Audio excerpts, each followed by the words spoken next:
As a prelude to today's message, um, I, as I prepared for this and started studying, um, of course, I've been a pastor for a long time, so this passage that you're about to hear, I could do this in my sleep, but all I could hear uh, was my best friend in the back of my head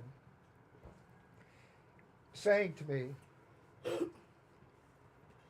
"You don't have to be so mean to the traditional church. That you don't have to be so angry because we're here. We're free of the traditional church." So that was in the back of my head all this week because I thought, okay,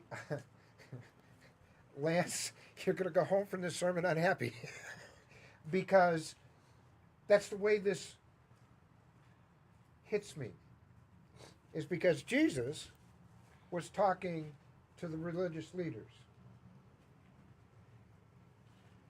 But then on Friday afternoon, I got a call from somebody who, because we could not give them money, decided that we were the hypocrites that Jesus talked about.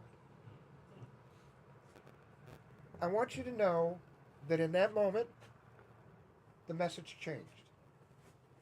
So I want you to listen to the scripture this morning, not as if Jesus is talking to the religious leaders.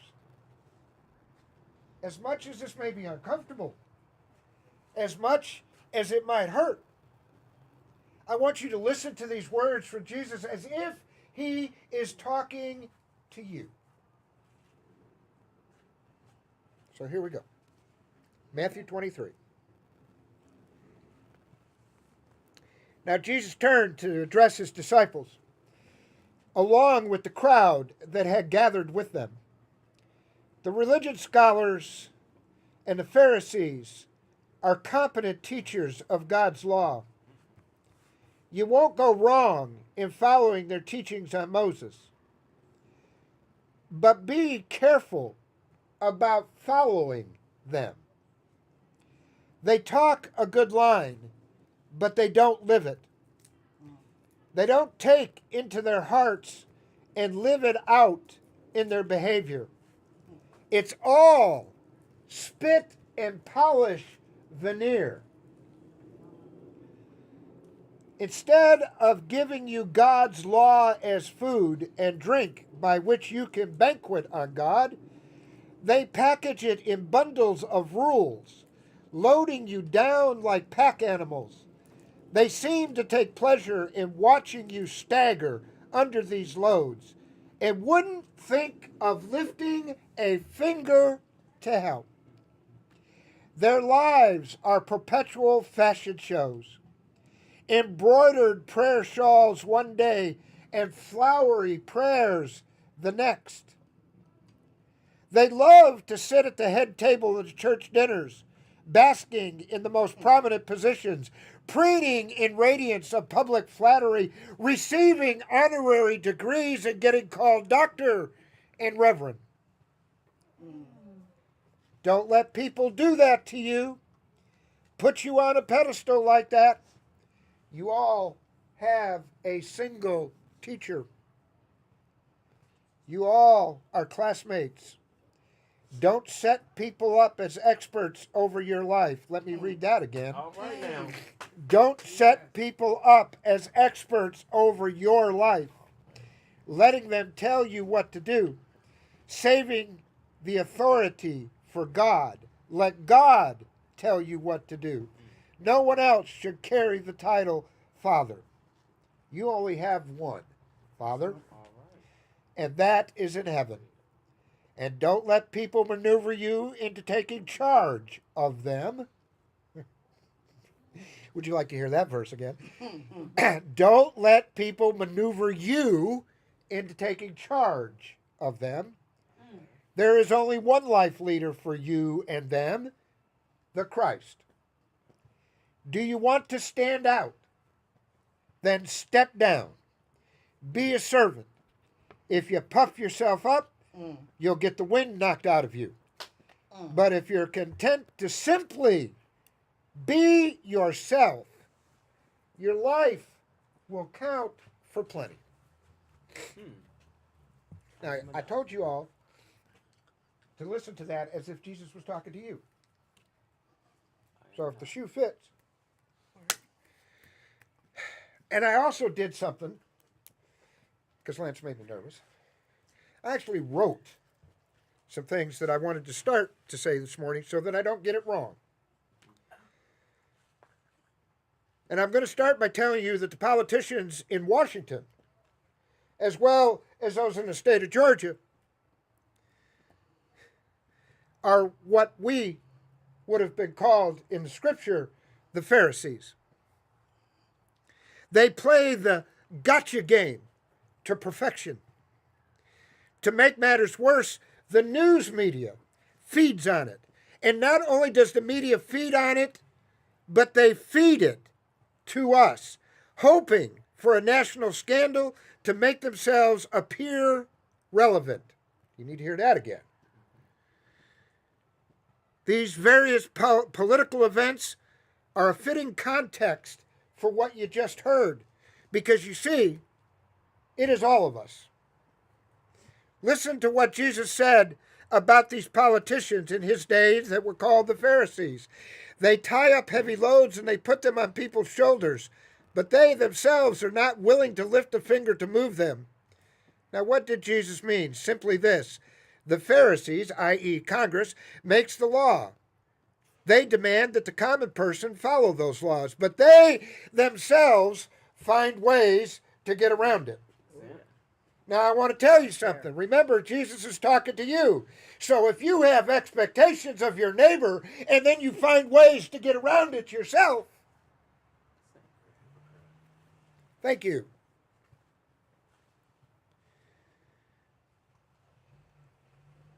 They are not willing to carry the heavy loads that they demand everybody else. And sometimes we are not willing to carry the loads that we put on other folks, i.e., the homeless. They just get a job. Hypocrisy, my friends, at its best, or worst. In Washington, the standards that the Democrats set for the Republicans, the Democrats themselves are not willing to live by.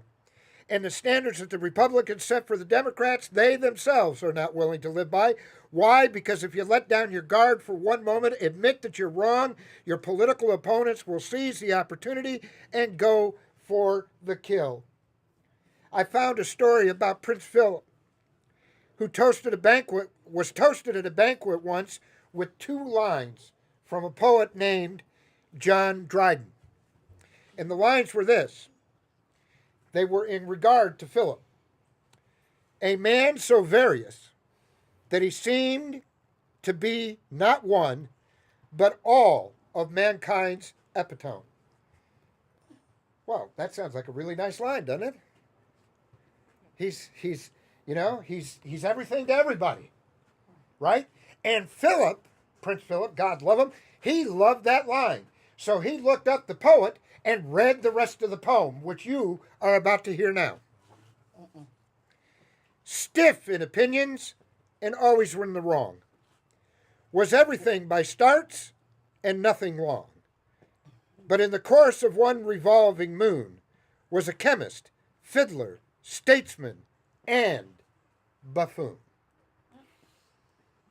I don't know who the person was that quoted that poem to Prince Philip, but they got their point across, and I'm pretty sure that they lost their job.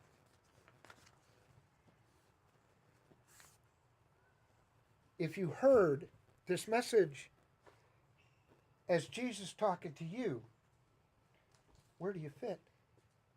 Where do we all fit? I heard conversations today and said to myself, yeah, this is it. This is not about leadership hypocrisy. This is about our own. hypocrisy. When we push people off to the side, when we are not honest about who we are with folk, when we fear people's reaction to us, when we talk about the love of God and the fact that God made me just as I am. When we don't do that, we're no better than the religious leaders. See, we all, and the church folks today, get off on talking about going to church, and we feel really good when we throw $5 in the plate.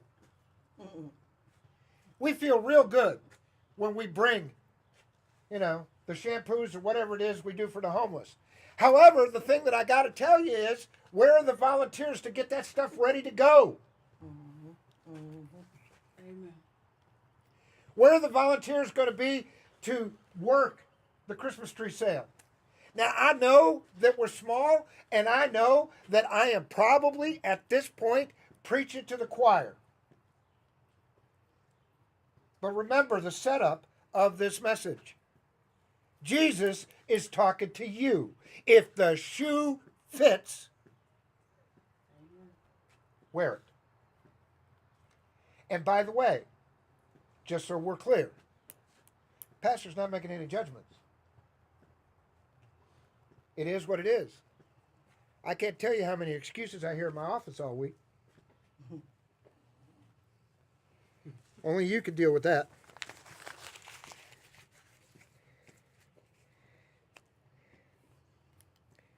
And I can't think of a better story than the one I found here to really bring this home. There's a man who arrived in 1953 at a Chicago railroad station.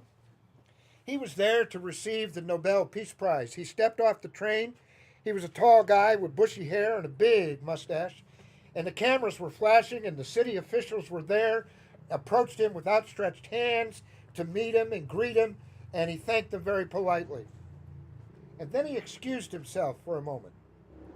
He walked through the crowd to the other side of the train station, where an elderly black woman was struggling with 2 large suitcases. He picked them up, he smiled, escorted her to the bus, helped her get on the bus, put her baggage at the bottom of the bus, and wished her a safe journey. His name? Albert Schweitzer. He turned to the crowd and he apologized for keeping them waiting. It is reported that a member of the reception committee told a reporter, "That is the first time I have ever seen a sermon walking." Folks, you got an opportunity to walk the talk. You got an opportunity this week, in all of your walking, to be preaching a sermon. God bless you. Amen. Amen.